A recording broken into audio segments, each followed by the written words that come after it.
আলু শাক খেয়েছো কখনো? নমস্কার বন্ধুরা, আজ আমি তোমাদের সঙ্গে শেয়ার করব আলু শাকের দুর্দান্ত স্বাদের একটি রেসিপি। আশা করছি তোমাদের খুব ভালো লাগবে। তাহলে চলো দেরি না করে দেখে নেওয়া যাক পুরো ভিডিওটা। দুর্দান্ত স্বাদের এই রেসিপিটি বানানোর জন্য এখানে আমি 500 গ্রাম আলু শাক খুব সুন্দর করে বেছে 2-3 বার পরিষ্কার জলে ধুয়ে নিয়েছি। এবার শাকগুলোকে এভাবে চেপে ধরে খুব ঝিরিঝিরি করে কেটে নিতে হবে। দা দিয়েও কিন্তু খুব সুন্দরভাবে ঝিরিঝিরি করে কেটে নেওয়া যায়। আলু শাকে আছে প্রচুর পরিমাণে প্রোটিন, ভিটামিন সি আর অ্যান্টিঅক্সিডেন্ট, যা আমাদের শরীরে বিভিন্ন রকম রোগ প্রতিরোধে সাহায্য করে আর স্কিন ভালো রাখে। নিয়মিত আলু শাক খাওয়ার ফলে চোখের দৃষ্টিশক্তি বাড়ে, স্কিন ভালো থাকে, হজম শক্তি বাড়ে। তাছাড়াও শরীরের বিভিন্ন রকম সমস্যার সমাধানে আলু শাকের জুড়ি নেই। সুন্দর করে শাকগুলো কেটে নেবার পর আবার এই ঝুড়িতে তুলে নিচ্ছি। এখানে একটা কথা বলার আছে, আমি এই শাকটা কিন্তু আমিষভাবে রান্না করছি, আর তাছাড়াও এই শাকটা নিরামিষভাবে আমি কিভাবে রান্না করে নিই সেটাও পরে বলে দেব। এখানে একটা হামানদিস্তাতে 7-8 কোয়া রসুন খুব ভালো করে থেতো করে নিচ্ছি। রসুন শাকের সঙ্গে কিন্তু দারুণ মানায়, তাই আমি আজ এভাবেই রান্না করব। এদিকে গ্যাস অন করে একটা গামলাতে 2-3 গ্লাস জল দিয়ে তার মধ্যে সমস্ত কেটে নেওয়া শাকগুলো মিশিয়ে দিলাম। জমিতে এই শাক চাষ করার সময় চাষিরা কিন্তু অনেক রকম স্প্রে করে থাকে, তাই এভাবে যদি একটু ভাপিয়ে নেওয়া যায় তাহলে কিন্তু শাকগুলো ডিসইনফেক্টেড হয়ে যাবে আর খেতেও কোনো সমস্যা থাকবে না।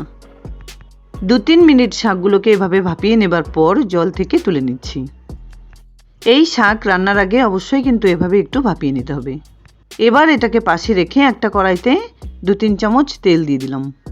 তেলটা বেশ ভালোভাবে গরম করে নেবার পর 4টে শুকনো লঙ্কা ভেজে নিচ্ছি। খুব সুন্দর করে শুকনো লঙ্কাগুলো ভেজে নেবার পর 2টো লঙ্কা তুলে রেখে দিলাম। এবার এই তেলেই ফোড়ন হিসেবে দিয়ে দিচ্ছি 1/2 টিস্পুন কালো জিরে আর সঙ্গে কয়েক টুকরো বেগুন। 1-1.5 মিনিট ধরে বেগুনের টুকরোগুলো সুন্দর করে ভেজে নেবার পর এভাবে একটু সাইড করে কড়াইয়ের ঠিক মাঝখানে তেলের মধ্যে দিয়ে দিচ্ছি থেতো করে নেওয়া রসুন। রসুনগুলো হালকা একটু ভেজে নেবার পর খুব সুন্দর একটা মিষ্টি গন্ধ বেরোলে ভাপিয়ে রাখা শাকগুলো মিশিয়ে দিচ্ছি।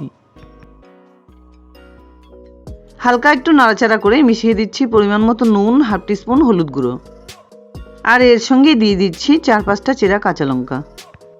এবার সমস্ত কিছু একসঙ্গে করে খুব ভালোভাবে নাড়াচাড়া করে 2-3 মিনিট ঢেকে এভাবে রান্না করে নিতে হবে।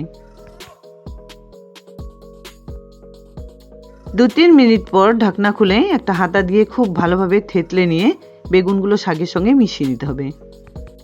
এই শাকটাই যখন আমি নিরামিষভাবে রান্না করি তখন ঠিক এভাবেই ভাপিয়ে নিয়ে তেলে ডালের বড়ি ভেজে তুলে নিয়ে তেলে কালো জিরে, কাঁচা লঙ্কা ফোড়ন দিয়ে বেগুন, বিনস, মটরশুঁটি দিয়ে নাড়াচাড়া করে শাকগুলো মিশিয়ে খুব ভালোভাবে থেতলে তারপর নামানোর আগে ডালের বড়ি দিয়ে নামিয়ে নিই। যেভাবে পছন্দ তোমরা কিন্তু ঠিক সেভাবেই রান্না করে নিতে পারবে। শাকটা কিন্তু খুব ভালোভাবে থেতলে নিয়ে রান্নাটাও আমার এখানে হয়ে গেছে। এবার এটাকে নামিয়ে একটা প্লেটে সার্ভ করে দিচ্ছি। ভাত দিয়ে এই শাকটা মেখে নেবার পর ভাজা শুকনো লঙ্কা দিয়ে খেতে কিন্তু দারুণ লাগে, তাই এই শাকের সঙ্গে 2টো শুকনো লঙ্কা আমি সাজিয়ে দিলাম। আশা করছি বন্ধুরা আমার এই রেসিপিটি তোমাদের খুব পছন্দ হয়েছে। যদি এতটুকুও ভালো লেগে থাকে তাহলে প্লিজ ভিডিওটাকে একটা লাইক করো, শেয়ার করো ফ্যামিলি ফ্রেন্ডসদের সঙ্গে, আর আমার চ্যানেলে নতুন বন্ধু হয়ে থাকলে প্লিজ চ্যানেলটাকে সাবস্ক্রাইব করে পাশে থাকা বেল আইকনটা অলে করে দিও, যাতে আমার আপলোড করা সমস্ত ভিডিও নোটিফিকেশন সবার আগে তোমাদের কাছে পৌঁছে যায়। দেখা হচ্ছে নতুন কোনো ভিডিও নিয়ে। ভালো থেকো, ধন্যবাদ।